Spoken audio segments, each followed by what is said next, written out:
Eu vou conversar agora com o presidente do Sindicato das Empresas de Limpeza Urbana no estado de São Paulo, Ariovaldo Caudalho. Como é que vai, Ariovaldo? Tudo bem? Tudo bem. Estaremos mais aliviados depois da Copa do Mundo com o lixão e com a imagem que o Brasil vai deixar ou não? Estou preocupado com as duas coisas, né?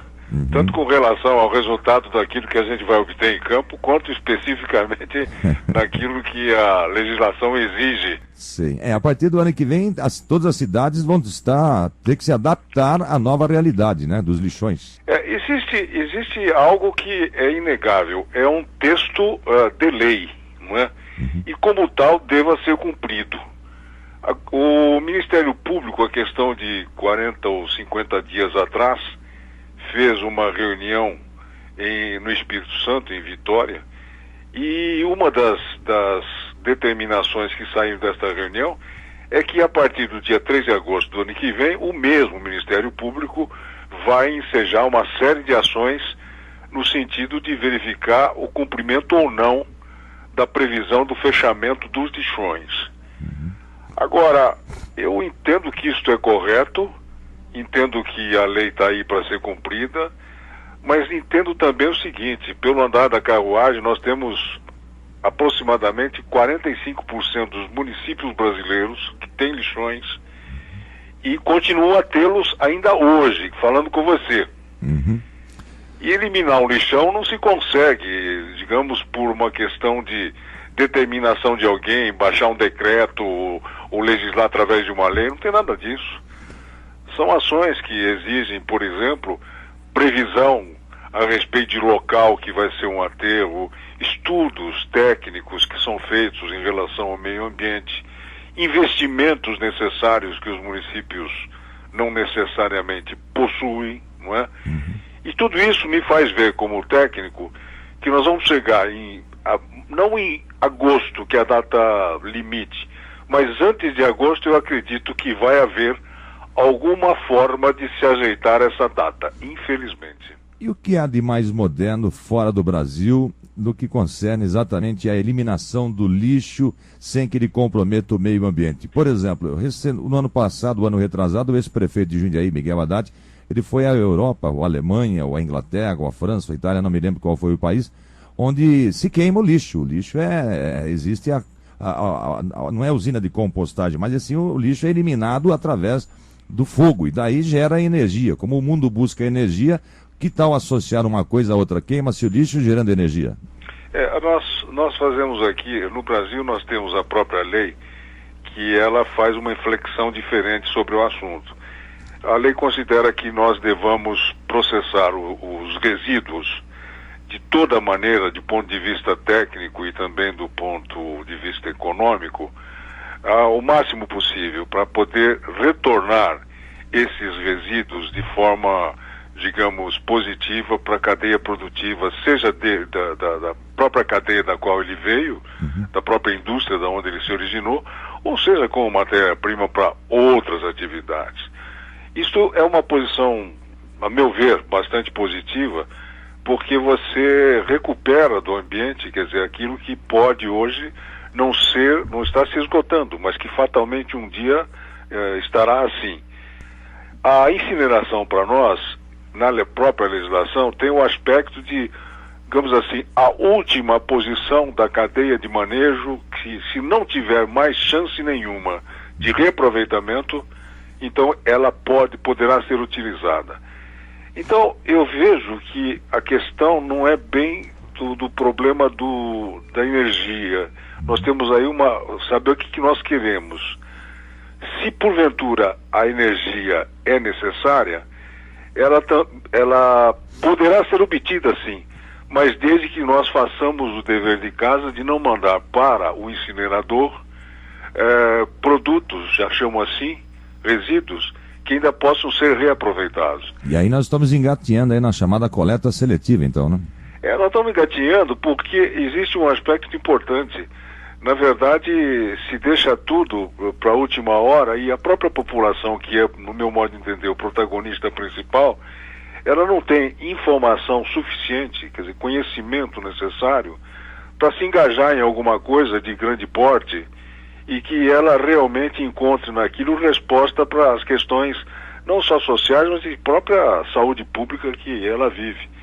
Hoje o legislador, na verdade, Adilson, o nosso legislador, me permita a franqueza, ele é um legislador que só tem tibieza, ou seja, ele não tem coragem de fazer o enfrentamento do problema. Só pensa na próxima eleição, né? Ele não está preocupado com isso, coisíssima nenhuma. Você teve uma eleição, nós tivemos uma eleição aí para prefeitos, vereadores, etc.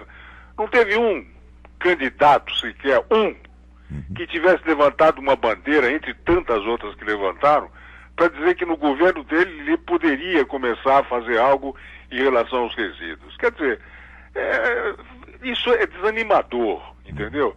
Agora, essas mesmas pessoas estão se sentando hoje à frente dos poderes executivos, e é delas que dependem as ações que a gente espera que tomem. Agora, a pergunta que eu faço para mim mesmo, para os seus ouvintes, é o seguinte: a gente vai acreditar nisso? Uma outra questão também é a redução da maioridade penal. Então, enquanto se discute em Brasília se pode ou não criar mais partido político no Brasil, nós estamos sofrendo com a violência, que aliás é outro rótulo ruim que vai ficar estampado na garrafa brasileira na Copa do Mundo. Aqui, o que está acontecendo, uma coisa que me preocupa nesse aspecto, a gente pode até falar da redução da maioridade penal, mas o que me preocupa é o seguinte: a sociedade brasileira, ela está vivendo um momento muito difícil. É quase que uma espécie de, eu chamaria de atonia, uma espécie de quase de anomia social. As coisas acontecem, quando elas acontecem é um rebuliço localizado.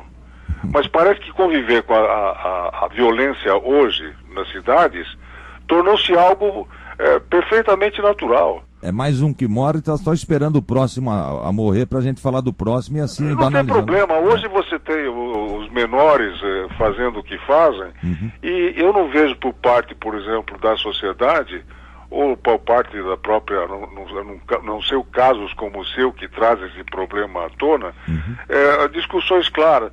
Você vai pôr o quê? Uma polícia, um policial a cada 5 metros de ruas? Não existe. Agora, existem ações necessárias que nós estamos cometendo um erro sério. No meu modo de entender, o monopólio da violência é do Estado. É ele que tem o monopólio de ter a Força Armada, de ter a Polícia Armada, etc. Esse monopólio está sendo dividido com os bandidos. Então, hoje os bandidos passam a ter também a capacidade de se utilizar de armas da mesma forma, por exemplo, que as forças policiais. E com uma vantagem os bandidos possuem, que eles possuem armas, inclusive, que não são de uso das Forças Armadas, porque elas são mais modernas. Isso já começa a gerar naquela conversa. Sinto saudades do regime militar. Isso não é bom, né? Não é bom pelo seguinte: quem viveu o regime esse regime como eu vivi, e eu também, você também sabe que isso não é para trazer saudade de ninguém. Agora, nós não podemos sair de uma situação que nós estamos para uma outra diametralmente oposta, onde as liberdades individuais são proibidas. Uma conversa como essa que eu estou tendo com você, por exemplo, na ditadura, poderia ser alvo da censura. Eu estaria preso, nós estaríamos juntos na mesma cela lá no DOPS. Perfeitamente. Então, tudo bem, eu prezo muito a liberdade. Agora, a sociedade deve prezar isso e entender o seguinte, que esta violência que graça, ela não pode ser simplesmente atribuída a questões de desigualdade social, ao problema do desmantelamento da família, etc. É passível de tudo isso ser fonte de produção desta violência. Porém, não dá para ficar falando que é isto e dizer, tá bom, é isso, e não fazer nada. Você é a favor ou contra a pena de morte nos casos mais extremos do bandido? Eu acho o seguinte, a pena de morte ela tem que ser vista sob um aspecto muito cauteloso. Os próprios Estados Unidos, por exemplo, tem uma divisão lá onde grande parte dos estados aboliram a pena de morte. Eu sou muito mais, por exemplo, já que você falou nesse assunto, pena de morte e redução da maioridade penal são coisas mais ou menos, digamos assim, não são excludentes. De um lado, eu acho o seguinte, que o menor não tem essa questão de menoridade. A questão é saber se a gravidade daquilo que ele cometeu é passível de levá-lo a responder pelos atos feitos. Não basta ter uma lei para reduzir para 16 anos. Amanhã você tem um jovem de 14 que vai fazer a mesma coisa que o outro de 16 ou 17. De acordo com o delito, vem a pena, independente da idade. É lógico, você pega um indivíduo e submete esse indivíduo a condições determinadas, que acaba se sabendo se ele tem ou não capacidade de reagir como adulto, porque tomou atos que adultos fazem, e uma vez feito isso de forma adequada, passa-se a julgá-lo. Nós não estamos inventando a roda, não. Na Inglaterra é assim, por exemplo, e nos Estados Unidos também. Agora, do ponto de vista da pena de morte, precisa ter cuidado, porque erros podem acontecer. Agora, uma prisão efetiva, decente, e que deixe o camarada privado da liberdade por longuíssimos anos, eu acho perfeitamente plausível. Estou conversando aqui com Ariovaldo Caudalho, presidente do Sindicato das Empresas de Limpeza Urbana no estado de São Paulo. Ainda nessa seara, nesse assunto idade, você é presidente de um grande sindicato e a gente sabe que hoje não está fácil para contratar mão de obra, aquela mão de obra mais barata, porque está todo mundo estudando, faz um curso técnico e esse nicho de trabalho, de mercado para o trabalho de limpeza urbana, está cada dia mais difícil de encontrar o trabalhador para encarar essa todo dia. Agora, nós temos aí o ECA, o Estatuto da Criança e do Adolescente, que inviabiliza, que não permite trabalhar com menos de 16 anos.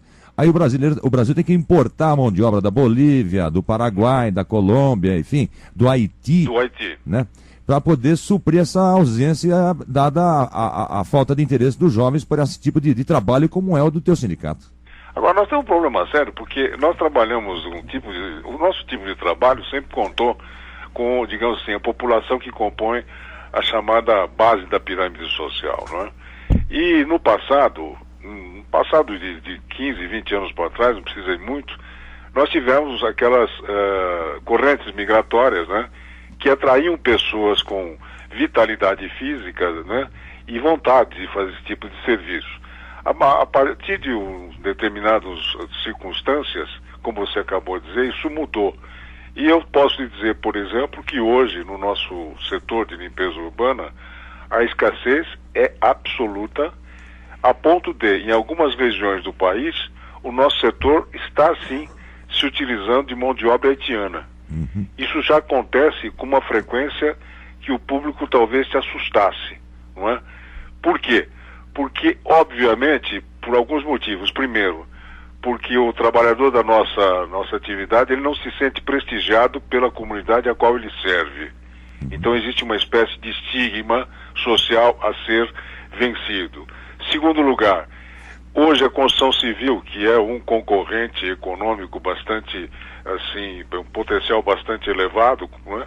Ela atrai pessoas porque ela dispõe de uma coisa que nós não temos, que é a possibilidade de o indivíduo, dentro da empresa, caminhar para funções diversas daquelas para a qual ele foi inicialmente contratado. Ou seja, existe possibilidade de profissionalmente ele ascender, coisa que na limpeza urbana, imagine um coletor. Cada veículo tem 3 coletores e um motorista. É sem contar que na construção civil, sábado e domingo quase que são sagrados também, né? E outra coisa, quando chove a obra para. Para. E no nosso caso não. Nós paramos quando? Final do dia 31 para o dia 1º e no dia 25 de dezembro. Os outros dias, sem exceção nenhuma, os nossos trabalhadores, em menor ou maior número, estão nas ruas, né? Ou então quando aparece a possibilidade de um movimento paredista, geralmente na quinta-feira santa, né? E agora um fato interessante, quando vem um movimento paredista e isso se instala numa cidade, geralmente a greve não dura mais que 2 ou 3 dias por razões claras. Porque o resíduo que começa a aparecer e a população e os gestores municipais começam a perceber aquilo que até antes não se davam conta, que há uma função importante sendo executada na comunidade e para a qual eles não olharam com a devida atenção. Sabe que nas tribunas que eu já trabalhei, já tenho 33 anos só de profissão, eu defendo que duas categorias de trabalhadores devam ganhar muito bem.